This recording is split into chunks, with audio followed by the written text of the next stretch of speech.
In 1971, an entire family vanished from their suburban Arizona home. Dinner left on the table. No signs of struggle. No trace of where they went or how. For decades, the case haunted the community, then faded into silence. But in 2023, a young woman buys a vintage Polaroid camera at an estate sale, one that came from the very house the Langleys once owned. Inside, a sealed film cartridge.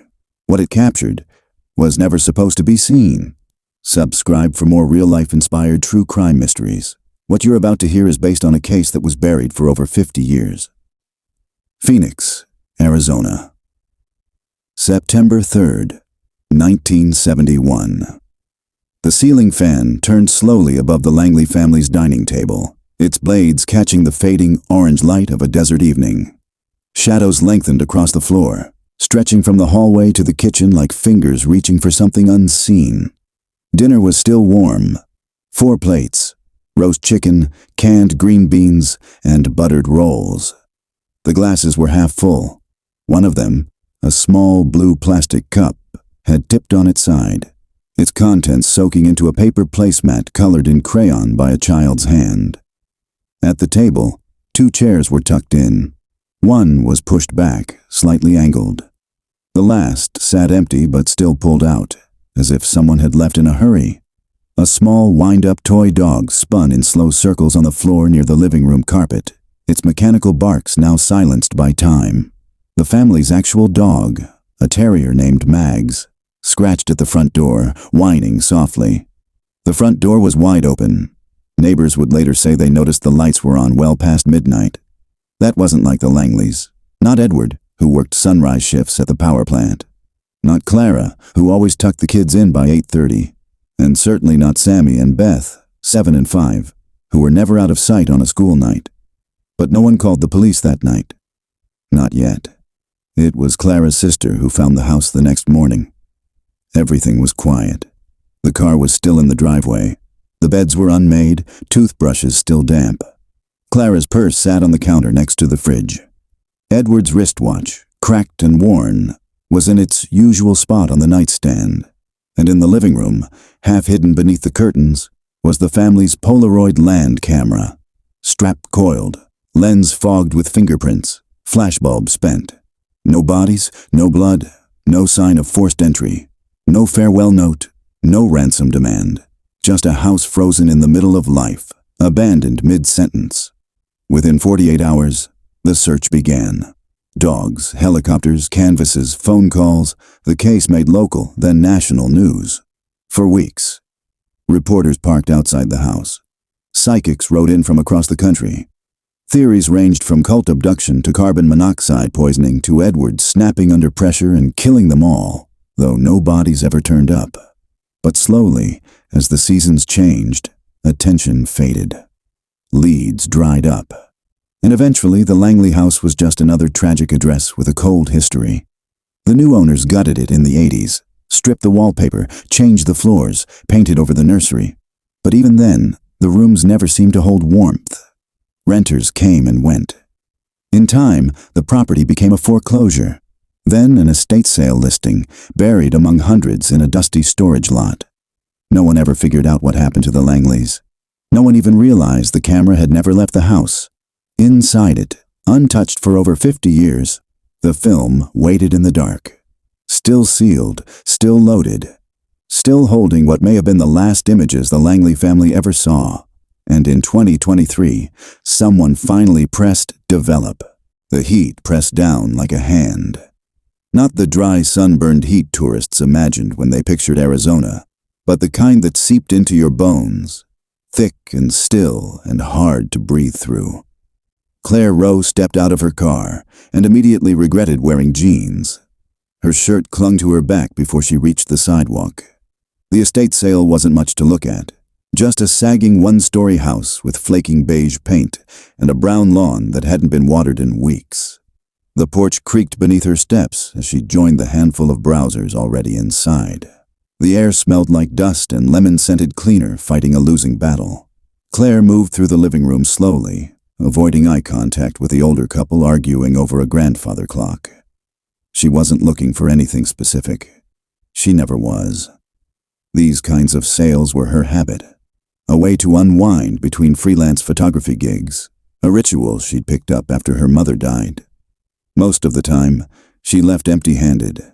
Today, she wasn't sure why she stayed.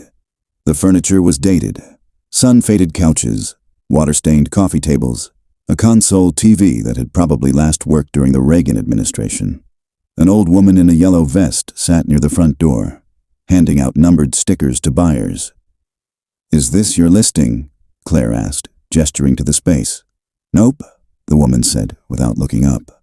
"Belonged to a cousin of the bank manager. Place has been empty for years, never even hit the market." Claire nodded politely and wandered deeper into the house. The back room was cooler. A dusty ceiling fan clicked rhythmically above boxes labeled with peeling masking tape. The clutter was what caught her eye. Old radios, shoeboxes full of tangled cords, mismatched tableware, and a shelf of National Geographic issues from the 60s.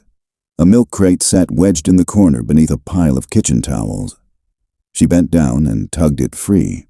Inside, nestled among cracked picture frames and rusted cookie tins, was a camera.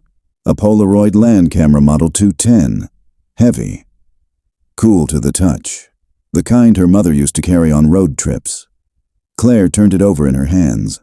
The rubber grip was worn smooth, but the shutter button clicked when she tested it. It still had a strap. And, surprisingly, the film compartment wasn't empty. She popped it open. There was a full-sealed cartridge inside. Claire blinked.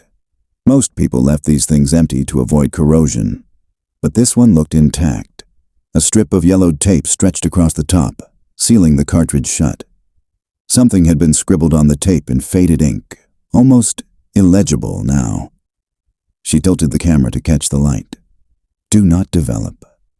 A chill crawled up her arms despite the heat. It could have been a prank, a joke, or some superstitious scribble from a paranoid relative. But something about it didn't feel like a joke. Still, Claire couldn't put it down. "How much?" she asked the woman at the front. "For what?" "The camera. The Polaroid. $5, the woman said. "Everything in that back room is priced to clear." Claire handed her a 10 and waved off the change. She left without looking at anything else. That night, she sat at her apartment's kitchen table with the camera in front of her and a mug of lukewarm tea she'd forgotten to finish. Her apartment was a converted guest house. Small, quiet, filled with plants and books and tools of her trade. The only light came from a desk lamp angled down at the Polaroid. She ran a cotton swab along the cartridge slot, cleaned the lens, replaced the corroded batteries with fresh AAs. The camera powered on. It hummed faintly. Claire hesitated. Her fingers hovered over the film door. "Do not develop."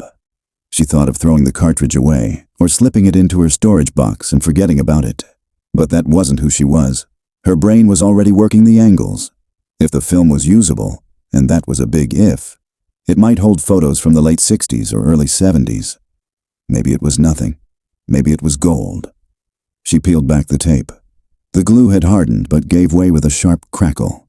She loaded the cartridge into the camera and pressed the shutter. The machine made a mechanical whirring sound as the first photo emerged. Black, just black, overexposed or expired. She laid it on the table and tried another. Whir. The second image came out just as blank. But the third, Claire froze as the photo began to develop. A dining room. Mid-century table, 4 place settings, roast chicken and green beans. The light fixture above was old, the ceiling fan just visible in the frame. It was like a time capsule, a perfect frozen moment. But there was something wrong with it, something she couldn't quite place. She held the image closer. In the corner of the photograph, by the edge of the frame, was a hand. Just fingers, white-knuckled and curled tightly around the corner of the table. Not posed, not smiling, gripping. She set the photo down. Her heart was beating too hard now. She took another shot. The camera whirred. Another photo slid out. This time, it was a hallway. Yellow walls, family portraits on the right. The perspective was strange, as if someone was standing too close to the lens, like the shot was taken in a hurry. The final photo emerged slowly. It was the same room, but empty. No food, no plates, just overturned chairs. The light fixture above tilted slightly, its glass cracked, and in the doorway leading outside, a small shadow. A child. Face turned away. Claire leaned back, stunned. It wasn't just that the pictures were old. It wasn't just the creepiness of the photos themselves. It was the overwhelming sense that she was seeing something no one was meant to find. That these photos had been taken on a night when something had gone terribly wrong. She turned the camera over again, scanning for a name, a serial number, anything. A faint label was stuck to the inside of the strap. Langley, 428 Sycamore Street. Claire sat very still. She knew that name. Not from photography, not from history. From a podcast episode she'd half listened to last year. It was the one about the family that vanished from their Phoenix home in the 70s. The house that had never been resold. The case that went cold. The Langleys. She looked down at the photo still developing on the table. The child in the doorway was barefoot, and the shadow stretching toward them was not theirs. Claire didn't sleep that night. The 3 photographs sat like quiet warnings on her kitchen table, arranged in the order she'd pulled them. The final one, showing the empty room and the child's silhouette, seemed to darken by the hour, like it was holding something back until it was ready to be seen. She sat cross-legged on her couch, laptop open, typing keywords into a dozen search tabs. Langley family disappearance. 1971. Phoenix missing family dinner table. Sycamore Street cold case, Arizona. Family vanished Phoenix Polaroid. It didn't take long. There it was, halfway down the search results, on a website called Echo Coal Files, a true crime archive run by former journalists and investigators. The title of the entry made her stomach tighten. The Langley House. The family that vanished mid-meal Phoenix, Arizona. September the 3rd, 1971. 4 family members disappear without a trace. The article was detailed, disturbingly so. The Langleys had been a quiet, working-class family. Edward Langley worked for the Salt River Project as a lineman. Clara was a part-time church secretary. 2 kids, Beth, 5, and Sammy, 7. No history of debt. No custody battles, no criminal background. The last confirmed sighting was at the grocery store around 4:30 p.m. A neighbor reported seeing Edward watering the front lawn around 6. By 8, the lights were on, but no one answered the door. By morning, the house was silent. Clara's sister found it just like the photos Claire had pulled. Food on the table, nothing touched. Door wide open. Police arrived within the hour. There were no signs of forced entry. No broken windows, no bloody footprints, no suicide notes. Just a home that looked like its inhabitants had simply stepped out of existence. The case spiraled quickly into the surreal. Rumors of cult activity. UFO sightings in the desert that week. A man who claimed he saw the Langley children walking along Route 17 with a woman in a yellow dress, but who later recanted after failing a polygraph. What struck Claire the most was the final paragraph. Among the household items found at the scene was a Polaroid Land Camera Model 210. It was logged into evidence as inactive. The film compartment was empty. The camera disappeared from evidence storage sometime in the 1980s, most likely auctioned or discarded during departmental downsizing. The original chain of custody was never recovered. Claire leaned back from the screen. Her hands were shaking again. The camera she found was the camera from the case. She grabbed her phone and opened her notes app, jotting down everything she knew so far. It was how she worked, like piecing together a visual puzzle. She needed to see the timeline, map it out, trace every clue until something clicked. Then she paused. If she had the camera, if the film was original, that meant the photos she developed had never been seen by investigators. These were undeveloped at the time of the disappearance, which meant one terrifying thing. Someone, likely the person responsible, had taken them, then left the camera behind, assuming the film would never survive. It had. And now it was speaking. The next morning, Claire drove to the Phoenix Public Records Office. The building was cool and gray inside, all vinyl tiles and humming fluorescents. She signed in, gave her ID, and asked for public access microfilm on the Langley case. The clerk, a woman in her 60s with sharp eyes and a librarian's gait, took a long look at her, You a reporter? Photographer, working on a personal project. The woman didn't press. She disappeared into a back room and returned 5 minutes later with a box labeled Langley, E. Disappearance case number 71-9204. Claire slid into a viewing booth, fed the first roll into the machine, and began turning the dial. The old headlines blurred by. Missing family. Stuns community dinner table still set. But where are the Langleys? Police. No leads, no suspects. In vanishing case. She paused at one article from September 7th, 1971. The front page included a black and white photograph of the dining room, taken by police. Claire squinted. The shot was nearly identical to the one she had developed at home. Same angle, same lighting. But something was missing. In her photo, the hand gripped the corner of the table. In the police photo, that part of the table was cropped out entirely. She flipped to the report details. Several lines were blacked out. Note: film recovered in camera was blank. Possible light exposure. Camera logged. No further analysis requested. Object considered non-evidentiary. That made no sense. Claire knew how durable old film could be. Even if light damaged, fragments should have shown up. But someone had clearly written off the film.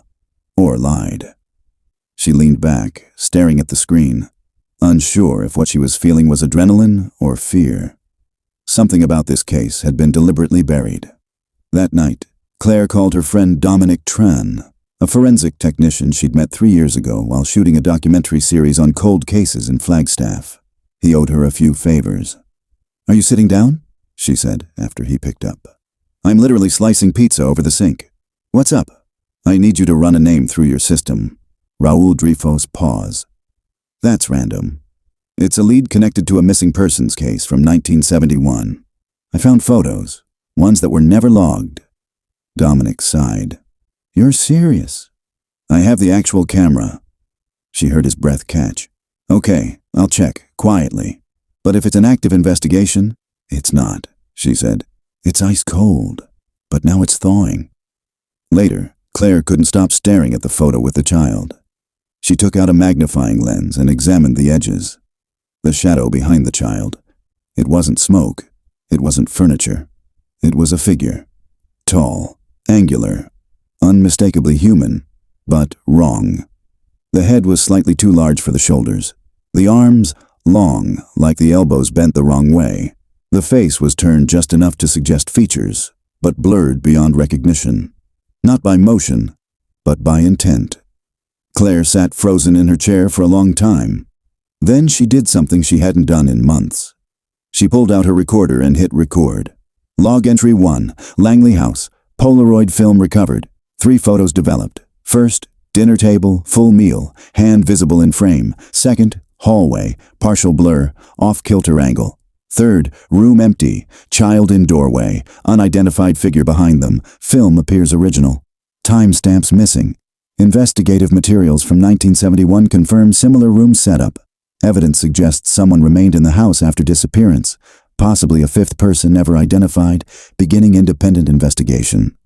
She turned off the recorder, and for the first time in her life, she felt like the photo had taken her picture back. Claire didn't leave the apartment the next day. The 3 developed Polaroids now sat in protective sleeves inside an archival box she used for high-value prints. But she couldn't stop looking at them. Every time she did, the 3rd photo, the one with the child in the shadow, seemed to shift just a little more, like it didn't want to be still. She spent the morning digitizing the images with her DSLR, adjusting light levels and contrast, running them through photo enhancement software on her laptop. She didn't add anything, just clarified the shadows, trying to tease detail out of the grainy film. It wasn't just a figure behind the child. It was a man, or something close to one. Broad shoulders, elongated neck, arms strangely rigid at his sides. No obvious face, just the suggestion of a mouth, slightly open. The figure stood halfway in the hallway, as if caught mid-step. It hadn't been posed, it had been caught by accident. The timestamp metadata was corrupted, of course. Old Polaroid film never had digital time signatures. But the dust on the lens, the streaks on the emulsion. Claire could estimate the shot had been taken at, or just after sundown. The final light before a house went dark. She opened a new project folder on her desktop. Langley, photographic evidence, raw, and started uploading the files. By noon, Dominic called. "I ran the name you gave me," he said. "Raul Dreyfus. There's no record in any major state database. No driver's license, no arrest record. Not even a DMV entry for the 1970s. "What about property records?" Claire asked. "Anything tied to Sycamore Street?" "There's one hit," Dominic said. "Deed transfer for 428 Sycamore in 1981 from county repossession to a trust named Desert Willow Holdings. The trustee on file? R. Dreyfus. So he took control of the property after the Langleys vanished?" "Looks that way. Might have been a shell name. I dug into Desert Willow Holdings. It dissolved in 1983. No tax returns, no business filings, just vanished." Claire's heart started to race. Dominic, if this guy staged the disappearance and then bought the house through a trust, it's not just suspicious, it's premeditated. "I know," he said, "but that's not even the weirdest part." He paused. "I looked up the original forensics from 1971. The film was logged as damaged, declared blank, but guess who signed off on the analysis?"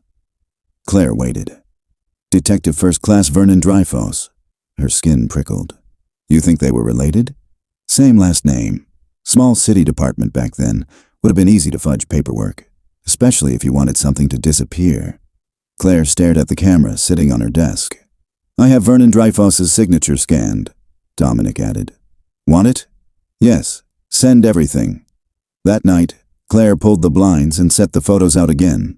She placed the third image, the one with the child and the man, under a large magnifying glass and tilted the lamp low. Then she saw it. In the top right corner, barely visible unless the light hit just right, was a sliver of reflection in the hallway mirror. It wasn't part of the figure. It wasn't the child. It was someone else. A third presence, a face, watching. Claire staggered back from the table. No matter how she angled the lamp, the reflection remained. A warped face with vacant eyes. Wide, close to the mirror. As if whoever it was had been hiding just out of frame. She grabbed her notebook and wrote, "Third person visible in mirror. Reflection appears too high to be child, possibly observer or photographer. If Langley family is gone, who took the final photo?" She stared at the question for a long time.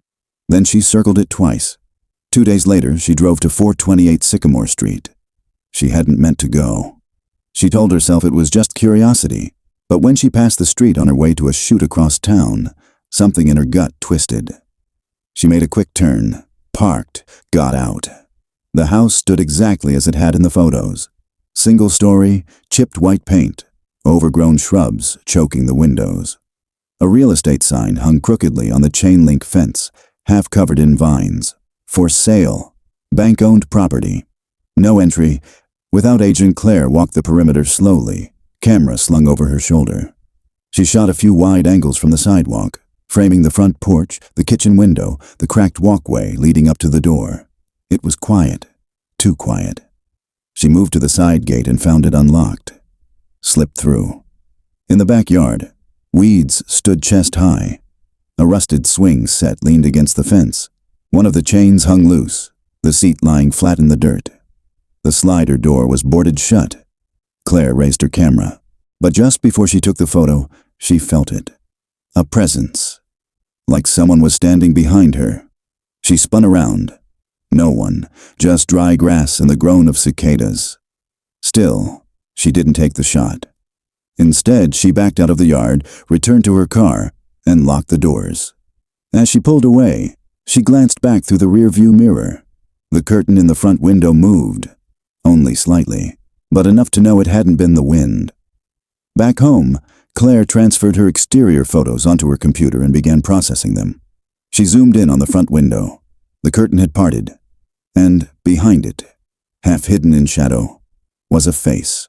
Not a reflection. Not pareidolia. An actual face. Wide eyes, pale skin, the nose flat, almost pressed against the glass. She enhanced the exposure slightly. Her stomach dropped. It was a girl. Young, maybe 10 or 11. Not Beth. Not from the original photos. Someone else. Claire grabbed her notebook. Face in front window. Appears to be girl. Who is she? Why is she inside? She circled the entry, underlined it, then sat back, unable to breathe. If the house was empty, abandoned, then who was still living there? Later that night, Claire posted anonymously on an old cold case forum she used to visit back in college. She included stills from the photos, heavily watermarked and cropped to protect the originals, and asked one question. Has anyone connected the Langley disappearance to Vernon Dreyfoss, former detective? Any relatives? She didn't expect an answer, but by morning she had a private message. From Eyes Open 1976. I grew up near Sycamore Street. I knew the Langleys. I also knew Vernon. You're not wrong to be digging, but be careful. People tried before. A local journalist in 1985. Woman from the college newspaper. Both ended up quitting or disappearing entirely. This isn't a story. It's a burial site. I can meet you, but only in public and only during daylight. Claire stared at the message, heart pounding. She typed back, name a place. The diner smelled like bacon and floor wax. Claire sat at a corner booth with her camera bag beside her and a recorder in her coat pocket, turned on and running. She watched the front door with growing nerves, scanning each person who entered. She hadn't told anyone where she was meeting her source. She deleted the forum message thread as soon as they'd agreed on the place. Eyes Open 1976 had chosen a family-style diner just off Interstate 17, a place called June's Breakfast House, open since the 1960s, mostly filled with truckers and retirees. Public, safe, bright. But still, Claire felt a pit at the base of her stomach. At 10:17 a.m., the bell over the door chimed. A man in his mid-50s walked in, dressed in a faded army jacket and jeans. He had a face that had once been square and strong, but was now softened by time, lined, leathery, alert. He moved cautiously, scanning the room the same way she had. Their eyes met. He gave a nod and walked toward her. Claire? She stood. Your eyes open. Name's Thomas Bell, he said, sliding into the booth. Used to live 3 doors down from the Langley house. Back when I was a kid. Claire took him in. He looked like someone who didn't trust easily. Probably hadn't for a long time. You're not a cop? He asked. No. FBI. No. He finally relaxed a little. Good. Cops had their chance. They didn't take it. They ordered coffee. Thomas didn't speak until the waitress left. I still remember that night, he said. September 3rd, 1971. I was 10 years old. Lived on Sycamore Street my whole life until I was 20. My dad was a mechanic. My mom taught piano. He sipped his coffee, then looked her in the eye. I heard the Langleys vanish. But they didn't vanish, Claire. Somebody took them. Claire kept still. Do you know who? Thomas glanced around. No one nearby was listening. I can't say for sure, but I'll tell you what I did see. That night, around 8 o'clock, I was in our backyard, looking for our cat. Our fence backed up to theirs. I saw someone at their sliding door. A man. He was tall, big shoulders. I thought it was Mr. Langley at first, but then he stepped into the porch light. He looked away. It wasn't Edward. What did he look like? Thomas didn't answer right away. You ever see someone and just know something's wrong? Not because they're doing anything, just because of the way they feel in a space. This guy didn't walk like he belonged in that house. He moved slow, deliberate, like he was acting, but didn't understand how people are supposed to move. Claire's throat was dry. I only saw him for maybe 10 seconds, Thomas said. Then he turned and closed the sliding door. Lights inside went off a minute later. After that, the house was just still. Did you tell anyone? My dad, but he said I was imagining things, said I was being dramatic, that the Langleys probably just went on a trip and forgot to tell someone. The police came the next day. I told them what I saw. Know what they did? She shook her head. Nothing. They didn't even write it down. One officer patted my head and said I had a vivid imagination, told me not to talk about it to the neighbors. Claire took out the digitized photos and laid them on the table, flipped over for privacy. I found these, in the original camera, from inside the house. You need to see them. He hesitated, then nodded. She turned them over one by one. The dining table, the hallway, the child in the doorway with the looming figure behind, and then the enhanced crop of the mirror showing the watching face. Thomas stared at them for a long time. Then he exhaled sharply and said, "Jesus, that's not Edward Langley," Claire said. "That's someone else. Maybe the man you saw." He tapped the mirror image. "That's not a reflection from inside. Look at the height, the way the eyes are level with the hallway trim. That person's standing in the wall." Claire blinked. "What do you mean?" "I mean behind the mirror. That part of the house had an access crawl space, an old one. I remember from when the Langleys had some plumbing redone in '70. My dad helped with the job. The mirror is built into the drywall, but there's room behind it." Claire leaned forward. "So someone could have been hiding?" Thomas nodded slowly. "That house has dead spaces, crawl tunnels, storage gaps between walls. It was built cheap and fast in the '50s. It's like a honeycomb in there." Her mind raced. The child in the photo wasn't just in danger. They were being watched from multiple angles. Claire lowered her voice. "Do you know anything about Vernon Dreyfus?" Thomas looked up sharply. "I haven't heard that name in years." "He was lead detective on the case. Signed off on the film evidence as blank. Later acquired the house through a shell trust." Thomas's jaw clenched. "That doesn't surprise me. Dreyfus was dirty.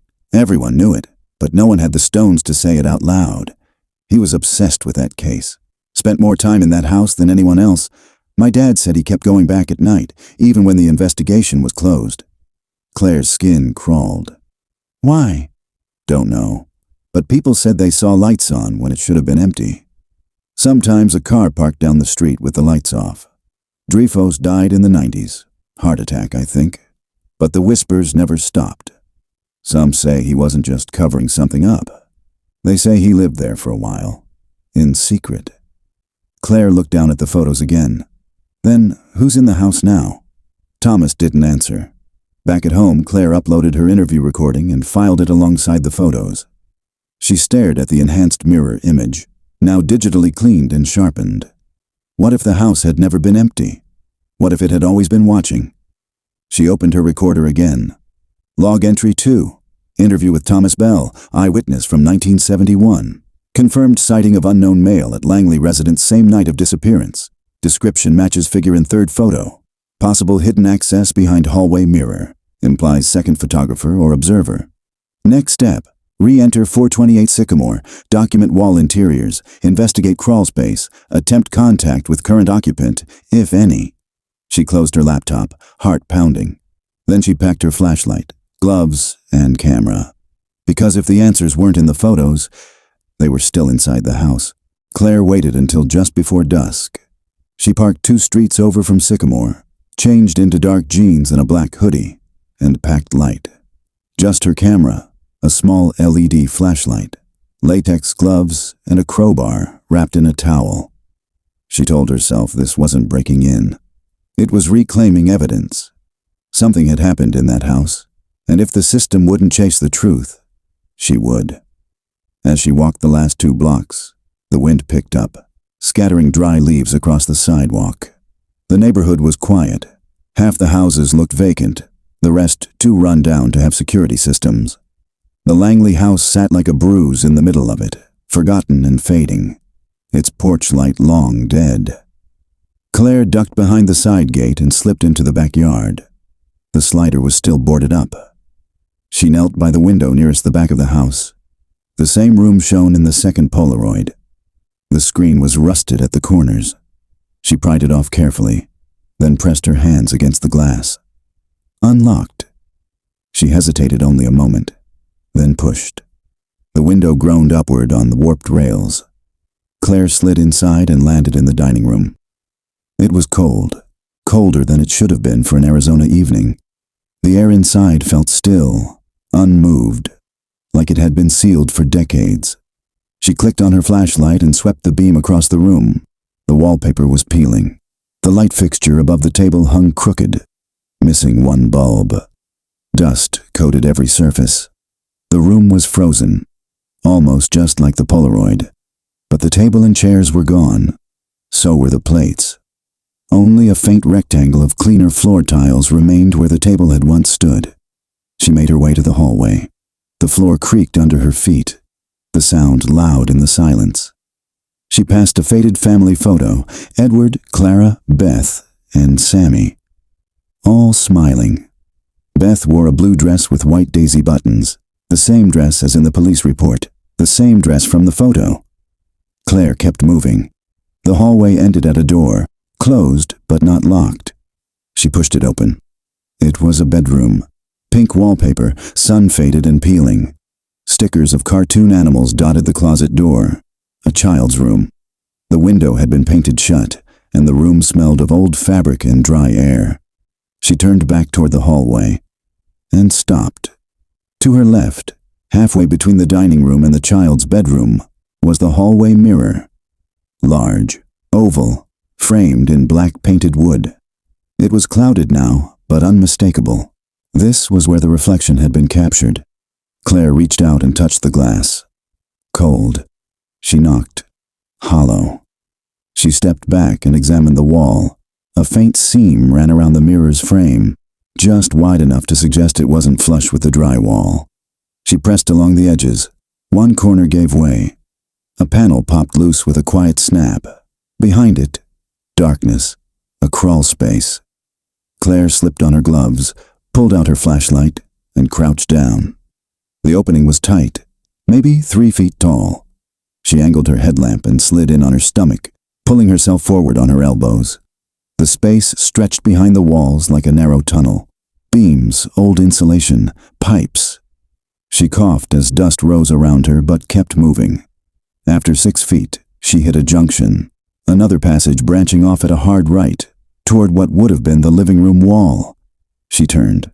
The beam of her flashlight caught something ahead, something that wasn't wood or pipe. She crawled forward until it came into focus. A cot, metal-framed, covered in filthy blankets. Next to it sat an overturned crate used as a makeshift table. On it, a water bottle, an old lighter, a torn comic book, and a Polaroid photo, face down. Claire's breath caught. She reached forward and picked it up. It was another image from 1971. Same film, same type. This one showed a close-up of a little girl's face. Beth Langley. She was crying, her eyes red and swollen. Her hands were tied in front of her. The background was too dark to place, but the flash illuminated enough. The child had been photographed after the disappearance. She turned it over. In faded ballpoint pen, someone had written, "She still cries, but not for long." Claire felt the panic rise in her throat. She turned off her light, held her breath, listened, and heard it. Breathing. Not hers. Shallow. Raspy. From deeper inside the wall. Claire backed up slowly. Her elbows scraped insulation. Her knees caught on something sharp. She didn't dare turn the light back on. The breathing grew louder, then stopped. She crawled faster, heart thudding, lungs burning. She twisted out of the crawl space and fell back into the hallway, gasping. Her hands shook as she reattached the panel, pushing it flush against the frame. Behind the wall, something scratched softly against the wood. Not violently, not fast, just enough to let her know it was there. She grabbed her bag and ran for the window, climbed out without closing it, hit the yard and sprinted through the gate. She didn't stop until she reached her car. That night, Claire sat on her bed with a new photo laid out on her pillow. Her hands still shook. She recorded a new log entry. Log 3, evidence recovered from crawl space behind hallway mirror. Polaroid image shows Beth Langley post-disappearance. Confirmed physical distress. Message on back implies ongoing captivity. Suggests at least one family member survived for extended time. Crawl space inhabited. Recently. Evidence of water, comic, sleeping cot. Heard active breathing while inside wall. No known occupant of house listed in property record. Returning tomorrow with backup. Bringing Thomas. She closed the recorder, and then locked every window in her apartment. Claire didn't sleep that night. She sat at her desk, replaying the sound in her head. The low, steady rasp of breathing from inside the crawl space. Not animalistic. Human. She'd heard enough to know the rhythm of lungs. Not panic, not fear. Someone had been watching her.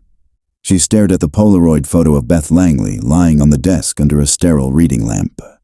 The image was clearer now, cleaned up through Lightroom, clarified but not less disturbing. Beth's hands were bound with coarse rope. Her hair had been cut unevenly.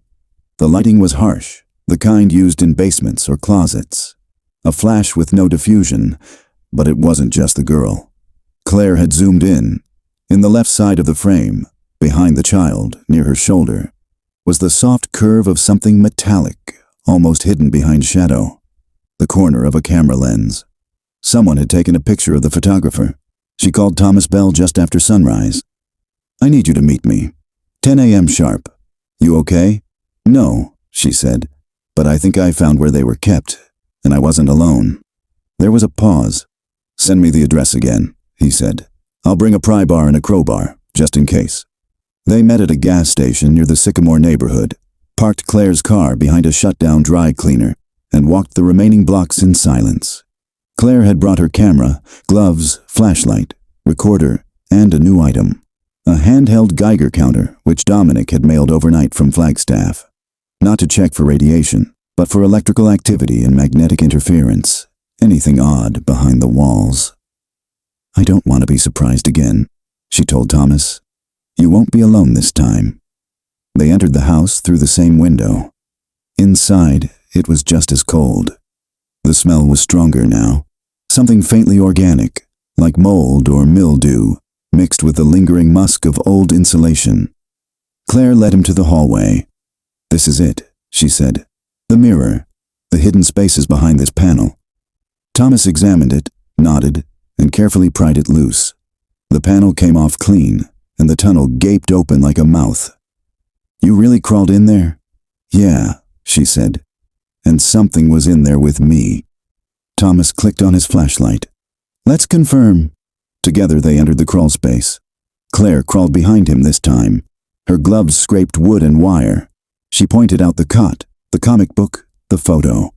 Thomas picked it up, turned it over, and read the message. "She still cries," he murmured.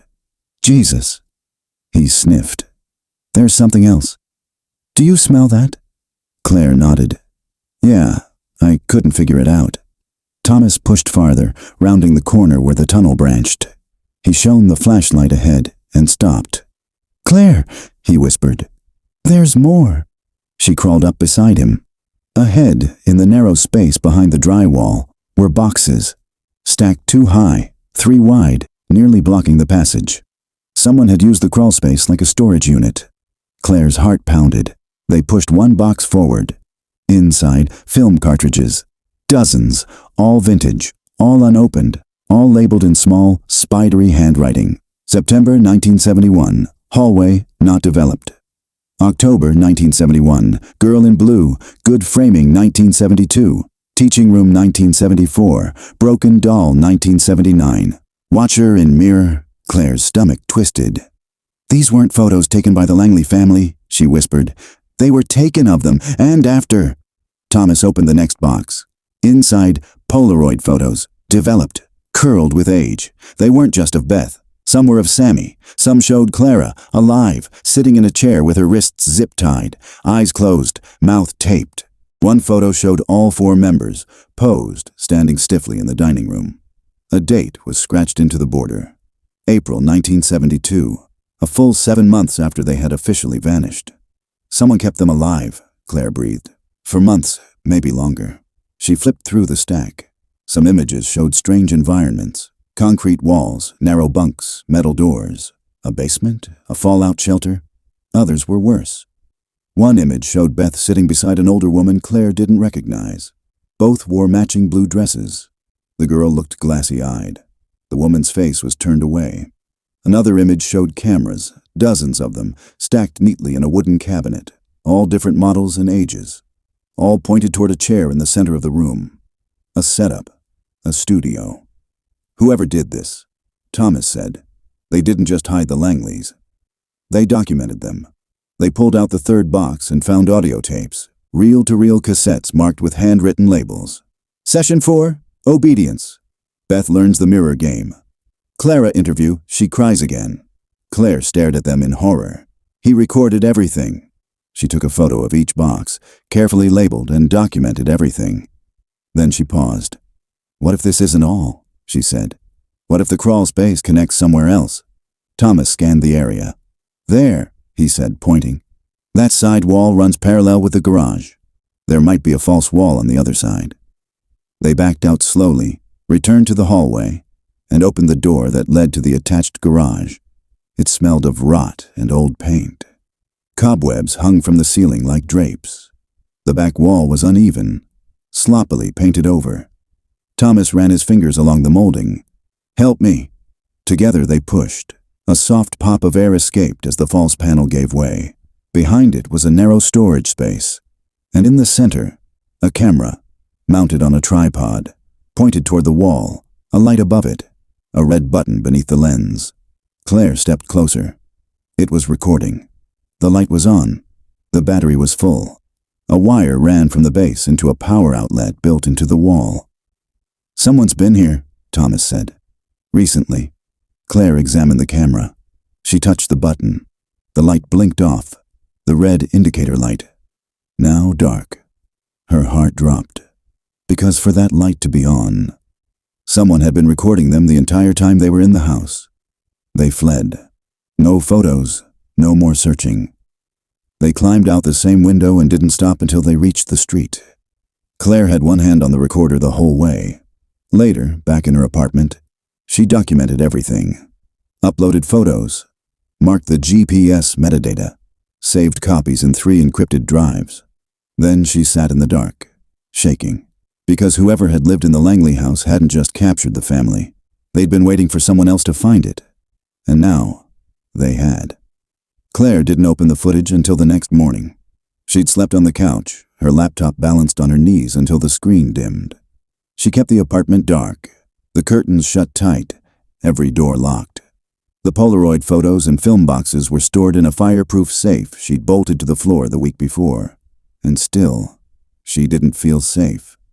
She woke up just after 5 a.m., the sky still dim outside, her mouth dry. The memory card from the tripod camera burned a hole in her mind like a hidden infection. Whoever set it up had wanted to watch. She just didn't know if they still were. Claire made coffee, took a deep breath, and powered on the external reader. The files loaded quickly. Old interface, no password protection. A folder marked simply /rec/inside. 12 video files. Time-stamped, all recent. The most recent one was dated 2 nights ago. Claire opened it. The screen went black for several seconds, then static. Then an image appeared. Her, entering the hallway, crawling into the wall, leaving the frame. Then, minutes later, crawling out again, disheveled, breathless, stumbling down the hallway in panic. The audio was faint, but present, her own breathing, her voice. "Oh, God." The next file showed her and Thomas, re-entering, speaking quietly, crawling together into the crawl space. Claire paused the video. Her face was clearly visible. So was his. They'd been watched from the moment they entered, watched by someone who hadn't stopped recording. The earlier files were worse. One dated from 3 weeks ago showed a different woman. Younger, blonde, dressed in hiking gear. She came alone, entered through the same window. She held her phone up like she was live streaming, but she didn't speak. Claire fast-forwarded. The girl moved room to room, stopped at the hallway mirror, touched it. Then, jump cut. The screen cut to static for 6 seconds. When it returned, the girl was sitting in a chair in the dining room, motionless, staring off screen. Her hands were in her lap. Her mouth was moving, but no sound came out. She didn't blink. Claire rewound, re-watched. The time code proved it. There were 6 minutes of missing footage. Cut manually, erased. And whoever filmed it had restitched it to resume mid-sentence, as if nothing had happened. Claire opened another file. It was empty. Just a blank room, a still hallway. But every few minutes something subtle shifted, like the angle changed, like the camera itself had moved. She opened one more. The camera faced the hallway mirror. At 2:03 a.m., a figure passed behind the glass. Not reflected, not lit. Just a flicker of motion behind the wall. Then another flicker. Then 2 pale hands, small, childlike, pressed softly against the inside of the mirror from behind. Claire slammed her laptop shut. An hour later, She met Thomas at a park near the freeway. Neither of them wanted to go to the house. Not yet. She brought a burner phone, the Polaroid prints, and a USB drive with the camera footage. "I've seen the videos," she said without preamble. "He's watching the house in real time." "From inside?" "I don't know. Maybe not anymore. But recently, yes. There's footage of us, footage of others. He's still recording." Thomas wiped his face. "This is more than just obsession. He's feeding on it." Claire handed him the USB drive. "I need to do something bigger," she said. "This can't just stay on my hard drive." "You mean go public?" "Not yet, but soon. I want backup first." Real proof. Thomas paused. "You know what I remember about the Langleys? They were good people, quiet, kind. Edward helped fix my dad's truck when it stalled during a storm. Clara used to bring us leftover pies." Claire looked down at the photo of Beth. "I think someone kept them in that house for years, then moved them, and I think the person who did it is still nearby." Thomas frowned. "Vernon Dreyfus is dead." Claire nodded. "But what if someone else picked up where he left off?" That night, Claire posted anonymously again on the cold case forum, this time with a blurred image of the second Polaroid, the hallway photo. She included an edited version of the reflection. No context, just a message. "For those still watching, we see you now. And we have your film." The reply came 5 hours later, from a new user, Shuttered Eyes 1973. "Then you know where it ends. Go back to the cellar, behind the water line, under the crossbeam. One last roll remains." Claire reread the message 6 times. She hadn't posted any details about the crawl space, or the mirror, or the basement. Whoever sent that message had been in the house recently, and they were giving her a lead, or bait. The next morning, she and Thomas returned to 428 Sycamore. They brought masks, gloves, headlamps, and bolt cutters. The side window opened without protest. The air inside felt heavier now, like something knew it was being hunted. They went straight to the garage. The far wall was damp. A thin copper water line ran through the dry wall near the floor. Beneath it, just where the message had said, they found a loose section of wood beam, softened by time. Claire pried it back. Inside, a cloth bundle tied tight. She pulled it free. Inside were 4 items. A roll of undeveloped Polaroid film, a small pendant necklace with a cracked locket, a burned photograph. Only the edge remained, a boy's shoe and part of a fireplace, and a note, folded, yellowed, written in a woman's hand. Claire unfolded it with trembling fingers. "To whoever finds this, we are still here. He won't let us leave. He makes us pose. He makes us lie. He says if we smile, he'll bring food. If we scream, he turns off the lights. I don't know if anyone remembers us, but if you do, find Beth. Please. Clara Langley." Claire stared at the signature until her vision blurred. Thomas reached for her shoulder. "We found them," he said softly. "Even if it's too late, we found them." Claire wiped her eyes. "Number." "We're not done, because if Beth's still alive, he might still have her." And somewhere, waiting to be developed, was the last photograph. Claire drove straight from Sycamore Street to her friend Dominic's lab in Flagstaff, 4 hours north and 5,000 feet higher. The desert gave way to pine, the heat softened into cool wind, and still, the weight in her chest didn't ease. The film roll sat in a padded archival case on the passenger seat, cushioned like it was made of glass. It was still sealed, unopened since at least the 1970s. The cloth bundle had reeked faintly of smoke, and the burned photograph tucked beside it haunted her. The partial image of a shoe, a fireplace, and scorched paper curling at the corners. Something told her that wasn't just any photo. It was a warning. She didn't call ahead. Dominic owed her more than one favor, and he wouldn't ask questions. He worked out of a university basement lab used for restoring fire-damaged documents and fragile negatives, mostly for the archives department. She parked, grabbed the film, and went inside. Dominic raised his eyebrows the moment he saw her. "Claire Rowe, I should start charging you rent. I need your best scanner, a controlled darkroom, and maybe moral support." He glanced at the case in her hand and the expression on her face. He didn't ask. "Room 3, let's see what you've got." Inside the lab, Claire pulled on gloves and laid the cartridge on the table under a clean light. She moved carefully, treating the thing like it could detonate.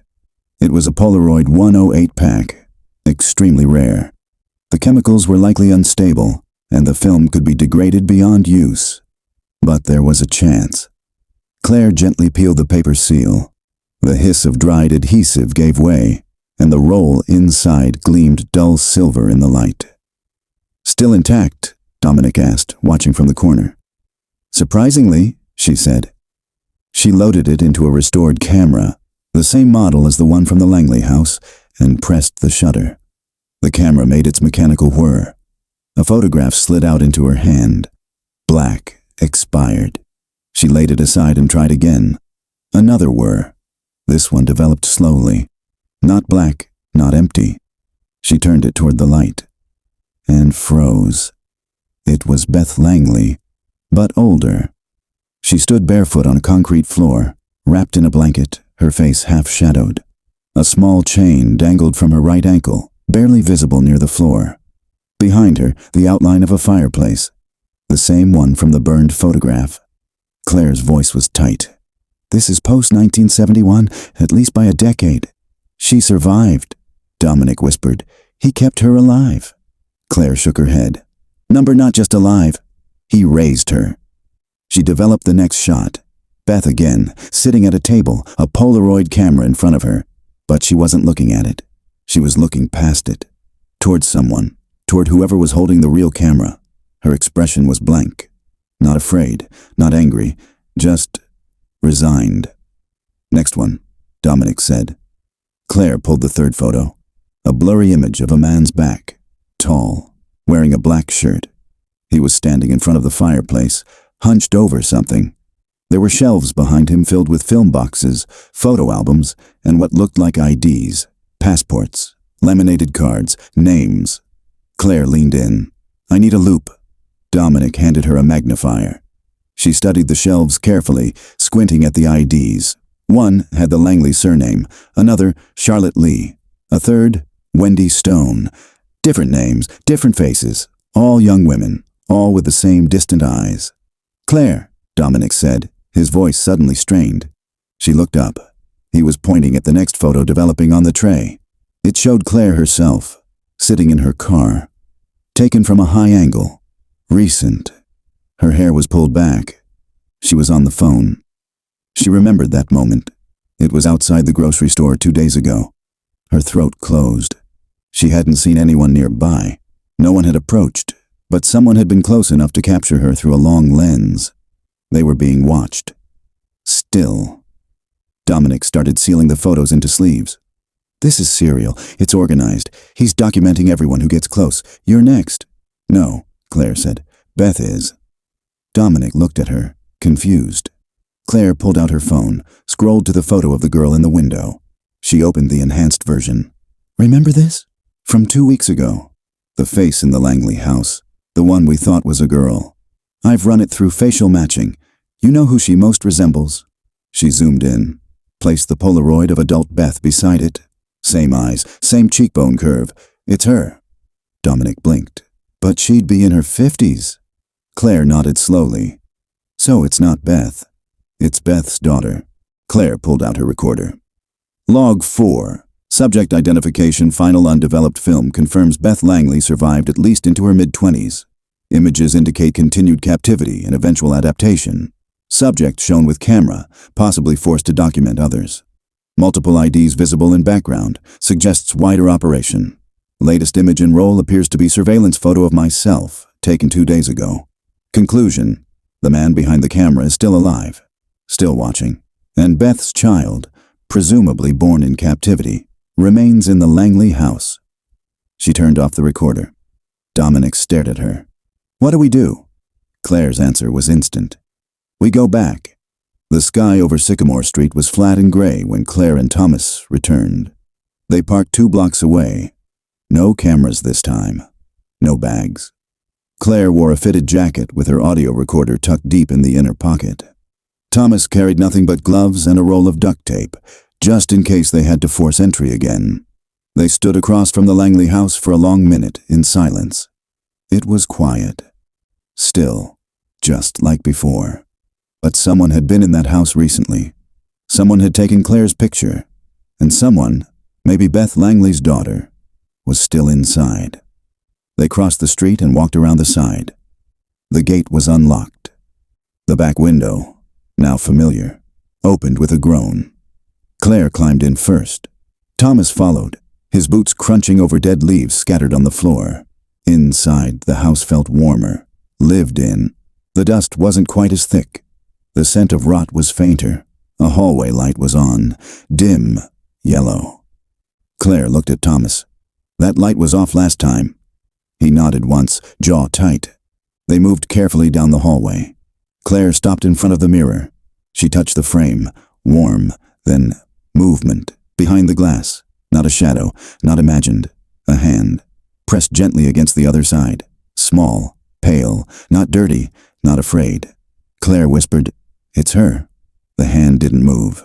Claire spoke softly, "I know you're there. My name is Claire. I'm not here to hurt you." A flicker, just the edge of a face in the reflection. A girl, 11, maybe 12. She had Beth's eyes, the same slope to her nose, same soft chin, but her expression, it wasn't frightened. It was expectant, like she'd been waiting. Thomas stepped forward. "We're here to help," he said gently. "We've seen the pictures. We know what happened here. You don't have to stay." The girl blinked, slowly. Then she mouthed something. Claire leaned in, but couldn't hear it.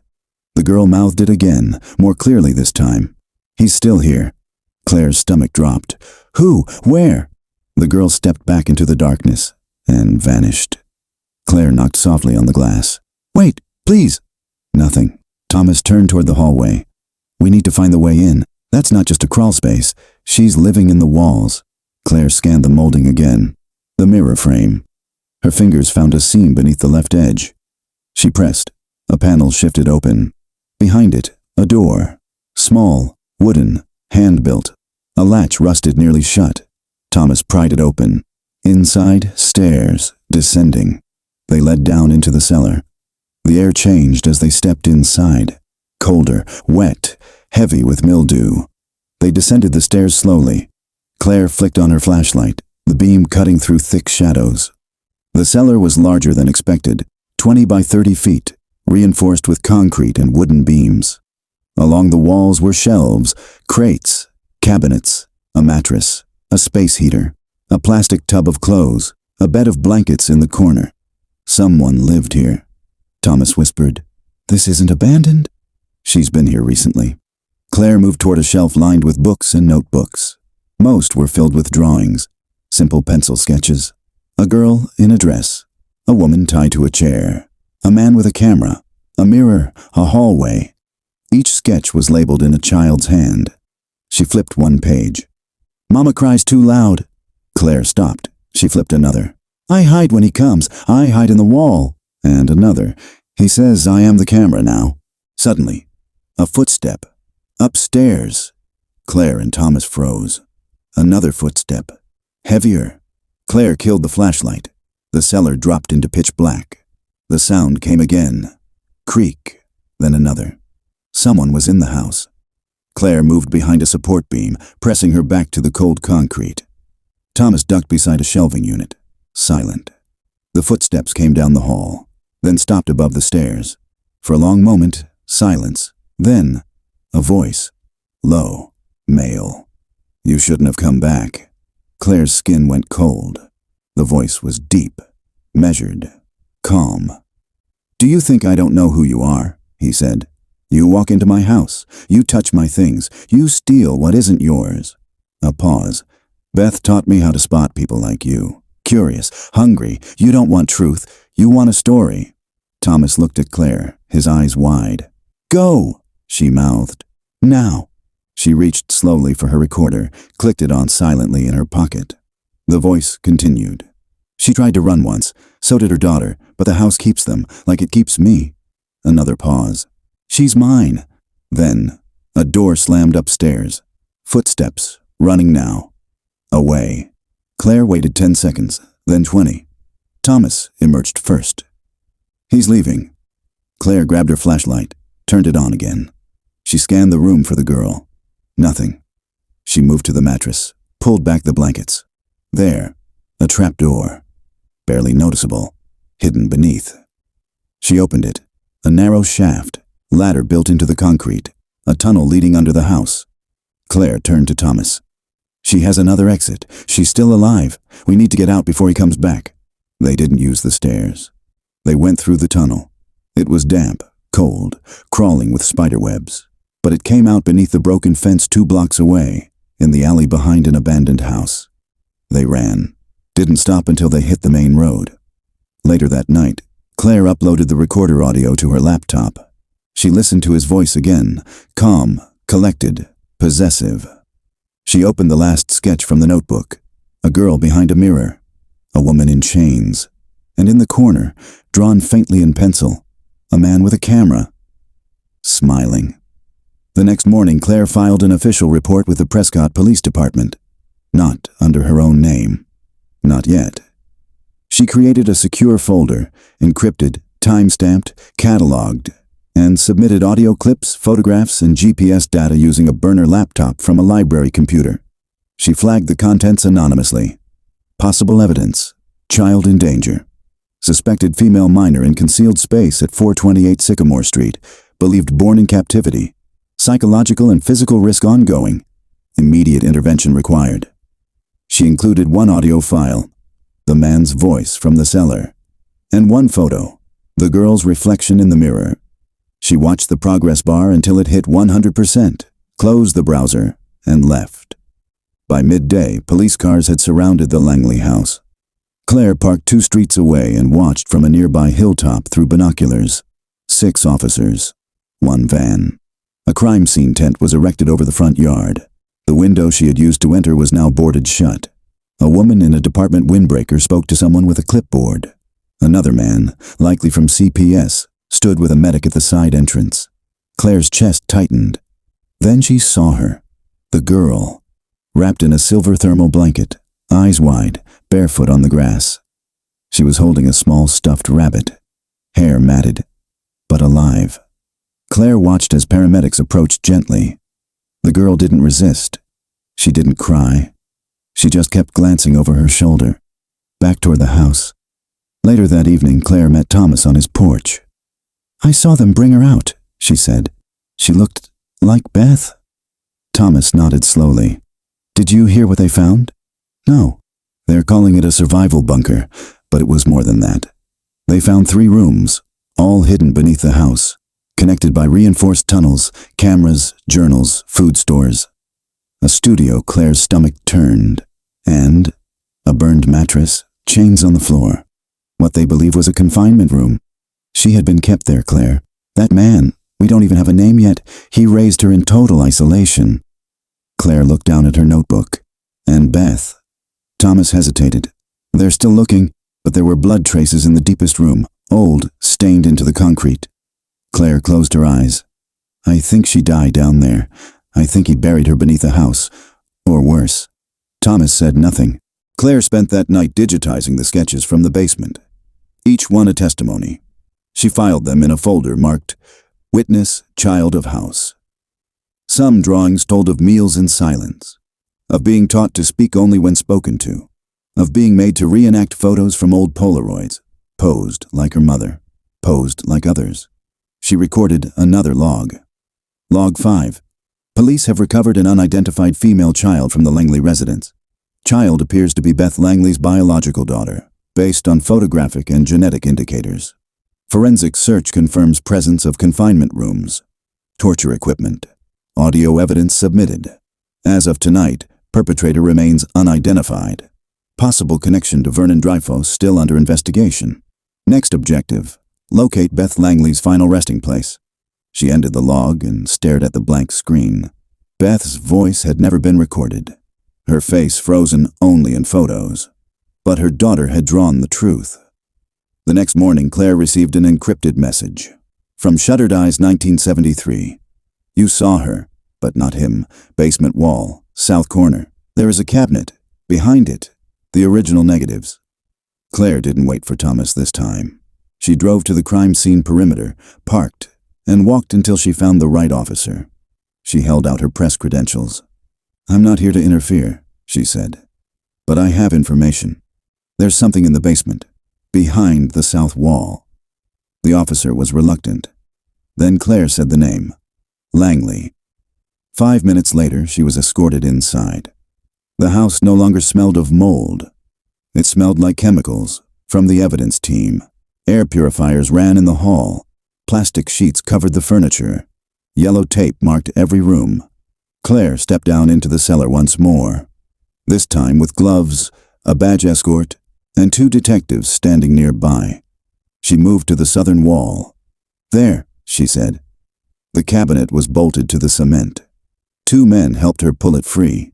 Behind it, flush with the concrete, was a narrow slit. One of the techs reached in with a hook, pulled out a sealed box. Inside, dozens of negatives, all dated, all marked. Claire flipped through them. Photos of Beth, Clara, Sammy, Edward. Photos of other women, other girls, hundreds of frames. And at the bottom, wrapped in wax paper, one final image. A Polaroid of Beth Langley, dead, face up, her hands folded on her chest, a bouquet of pressed violets laid across her ribs, a handwritten caption, "Final exhibit," the quietest she ever was. Claire held the photo with shaking hands. That was it, the last moment, the truth, the closure no one wanted, but needed. She left the house an hour later. The girl had been taken into protective custody. No name given, no statement made, no word on the man. Claire suspected he was gone, like Dreyfus, like the others, swallowed up by systems too blind or too broken to act. But Beth was no longer a name in a report, and her daughter no longer lived in the walls. That night, Claire uploaded her final episode, a podcast titled simply, "The House in the Photograph." She included the voice, the photos, the drawings, the tape from the crawl space. She redacted names, blurred faces, but she told the truth. And by morning, the world was listening. Claire's podcast hit 1 million downloads in 3 days, not because it was sensational, but because it was real, raw, human. She didn't dramatize the story. She didn't beg for attention. She simply told the truth. How a family disappeared in 1971. How a photograph reemerged 52 years later. How a daughter, born in silence, watched the world from behind a mirror and waited. Claire left out names, protected the girl. She didn't say where the Langley house was, but she included one audio clip, just 18 seconds. A girl's voice, quiet, echoing through the recorder. "He said I came from pictures, but pictures don't hug back." That one line spread across the internet like fire. Forums dissected it. Advocates amplified it. Survivors of captivity, of abuse, of loss. They reached out to her by the hundreds. But not everyone believed. Some called it fake, a performance. Others said she'd fabricated evidence, staged the crawl space. One email simply read, "Truth doesn't come from ghosts." Claire ignored the noise. She knew what she'd seen, what she'd heard, and what the girl had drawn in charcoal, over and over again. The man with the camera. The authorities officially released only part of the case. They acknowledged the discovery of a child inside a sealed portion of a condemned home in Prescott Valley. That she was nonverbal at first. Malnourished, but stable. Estimated age, 11. DNA linked her to Beth Langley. The report avoided the word captive. They avoided the word project too. But Claire knew better. The girl hadn't just been locked away. She'd been raised under surveillance, programmed to reenact, taught to mimic the same poses her mother had been forced into again and again, until the images repeated like scripture. 2 weeks after the raid, Claire was invited to speak with Agent Miriam Calder, a federal profiler brought in after the photographs surfaced. Calder wore a brown suit and no jewelry.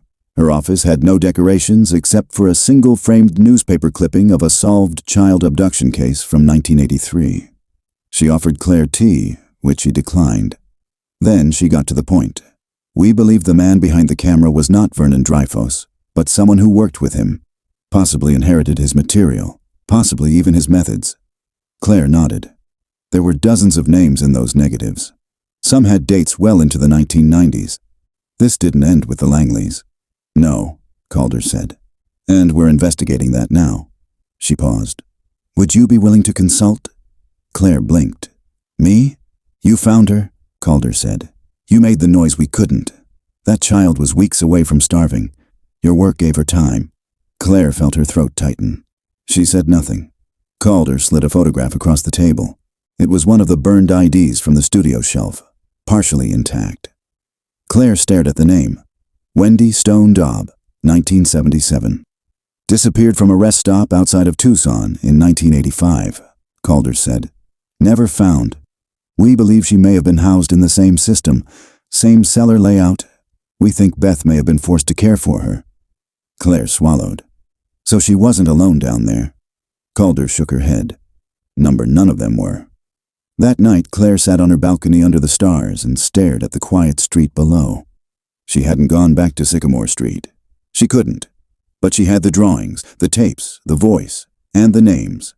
She pulled out her notebook, started a list. Beth Langley, Clara Langley, Samuel Langley, Wendy Stone, Charlotte Lee, Leah Anton, Rachel Black, Eden Avery, girls whose faces had appeared in those frames. Some blurry, some posed, some screaming, all frozen in that house, in that system.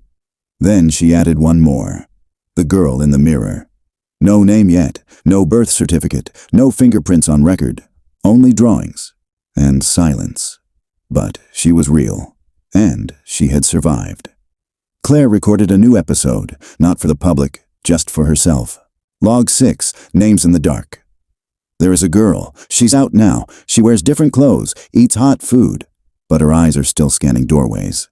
The man who raised her may be gone, but the rooms remain. There were others. Names on film, faces in drawings. This wasn't a single house. It was part of something larger, and someone, somewhere, is still watching. But now, we are watching back. She ended the recording, then added one final entry to her list. Watchers. No address. No face, just the word, and the promise that this story wasn't done yet. The girl sat quietly in the therapy room, her feet tucked beneath her in a patch of sun. She didn't speak much yet. Sometimes she answered with nods, other times with pencil drawings. They'd given her a notebook, blank pages, no lines. Today she had drawn a window.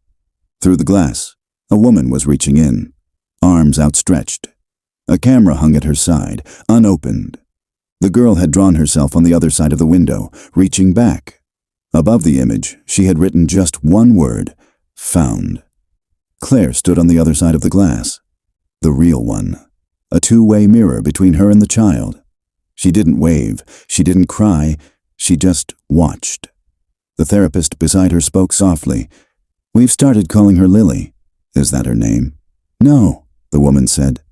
She won't give us one, but she liked it when we said it, so it stuck. Claire nodded.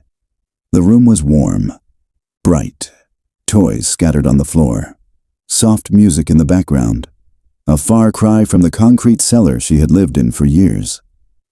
She's drawing more now, the therapist added. Every day, and yesterday she asked for colored pencils. Claire smiled faintly. She's coming back to herself, she said. Or maybe finding who she was supposed to be. 3 weeks later, Claire received a package in the mail. No return address.